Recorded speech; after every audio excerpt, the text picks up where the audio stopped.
saja kita ke profil singkat dari Muhammad Hatta. Nama lengkap beliau adalah Dr. Honoris Causa Muhammad Hatta. Beliau lahir pada tanggal 12 Agustus 1902 di daerah Bukit Tinggi, Sumatera Barat, Indonesia. Dan dia wafat pada tanggal 14 Maret 1980 di Jakarta. Dan Bapak Muhammad Hatta ini dijuluki yaitu Bapak Koperasi Indonesia dan juga Bapak Proklamator Kemerdekaan Republik Indonesia. Peran beliau untuk Indonesia yaitu Wakil Presiden pertama Republik Indonesia. Dan juga Muhammad Hatta ini pada masa kecil dan pendidikan beliau. Mari kita ulik hal tersebut. Masa kecil dan pendidikan. Muhammad Hatta lahir dari keluarga terpandang di Minangkabau. Ayahnya meninggal ketika ia masih kecil. Akan tetapi ibunya sangat mendukung pendidikan dari Muhammad Hatta tersebut. Sejak kecil, Bung Hatta dikenal sebagai anak yang tekun dan cerdas.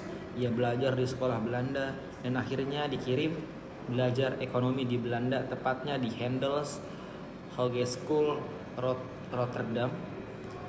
Dan selama ia di sana, ia aktif dalam pergerakan mahasiswa dan menjadi pemimpin himpunan mahasiswa Indonesia. Itu organisasi pelajar Indonesia di Belanda yang mendukung kemerdekaan Negara Kesatuan Republik Indonesia atau NKRI pada zaman sekarang ini. Dan ia juga dikenal sebagai sosok yang berprinsip kuat, tidak suka kekerasan, dan sangat percaya pada perjuangan diplomatik dan moral. Oke teman-teman semua, tadi yang kita setelah membahas tentang masa kecil dan pendidikan daripada Bung Hatta. Oke, kita lanjut ke yang nomor 2. Yang nomor 2 itu ada aktivitas pergerakan dan penangkapan. Nah, setelah kembali ke Indonesia, Bung Hatta ikut aktif menyebarkan ide-ide nasionalisme karena kegiatannya yang dianggap membahayakan pemerintah kolonial, dan ia ditangkap dan diasingkan ke Bovendigeuel laut di Banda Neira. Di tempat pengasingan ini, Bung Hatta tetap menulis dan berpikir tentang Indonesia merdeka, dan juga ia bersahabat dengan tokoh-tokoh lain seperti Sultan Syahrir dan lain-lain. Keduanya menjadi tokoh kunci dalam perumusan ide-ide negara merdeka yang demokratis dan berdaulat.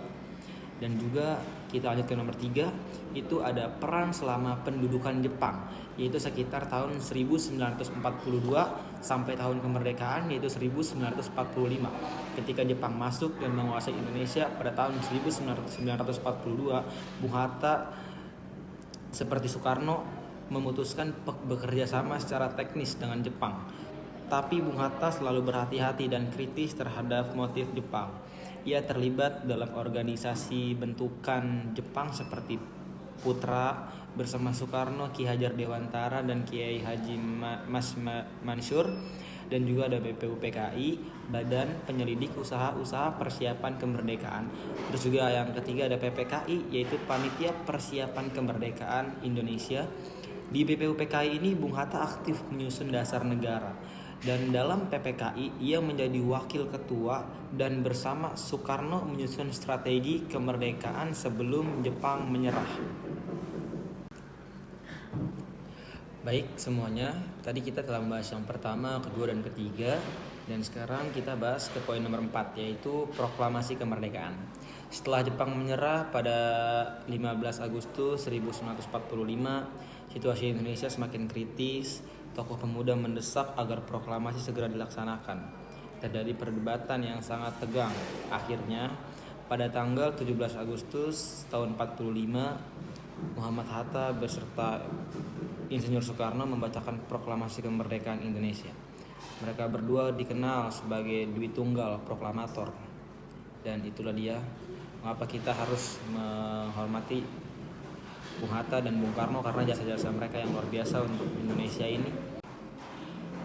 Oke, baik, kita lanjut ke poin nomor 5, yaitu Wakil Presiden pertama dan Bapak Koperasi. Setelah Indonesia merdeka, Bung Hatta diangkat sebagai Wakil Presiden Indonesia. Ia dikenal sangat bijak, sederhana, dan juga jujur. Bung Hatta juga memprakarsai sistem koperasi di Indonesia karena percaya bahwa ekonomi rakyat harus dibangun bersama, bukan oleh segelintir elit. Ia juga pernah menjadi Perdana Menteri dan memimpin diplomasi dalam KMB atau Konferensi Meja Bundar yang mengakhiri penjajahan Belanda. Baik, kita lanjut ke poin nomor 6, yaitu poin terakhir dalam pembahasan Muhammad Hatta. Yaitu poin ke-6 itu ada warisan dan penghargaan. Muhammad Hatta meninggal dunia pada tanggal 14 bulan Maret tahun 1980. Ia dikenang sebagai sosok yang sangat bersih, tegas dalam prinsip dan tidak haus kekuasaan. Bahkan setelah berhenti dari jabatan negara, ia hidup sederhana. Hingga hari ini, beliau dikenal sebagai tiga. Yang pertama ada proklamator kemerdekaan, yang kedua ada Bapak Koperasi Indonesia, yang ketiga ada tokoh moral dan intelektual bangsa. Baik, mungkin hanya itu yang bisa kami sampaikan dalam pembahasan Muhammad Hatta. Sekian, dan sebelumnya ada penutup, yaitu Muhammad Hatta adalah contoh pemimpin yang tidak hanya cerdas dan bijaksana, tapi juga punya hati nurani yang kuat.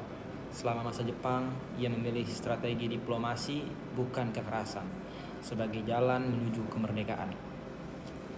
Dan sebelum kami menutup pemaparan dari video ini tentang Muhammad Hatta, ada sedikit quotes atau kata-kata yang saya kutip dari Muhammad Hatta, yaitu kemerdekaan bukanlah tujuan akhir, tetapi jembatan emas menuju masyarakat adil dan makmur.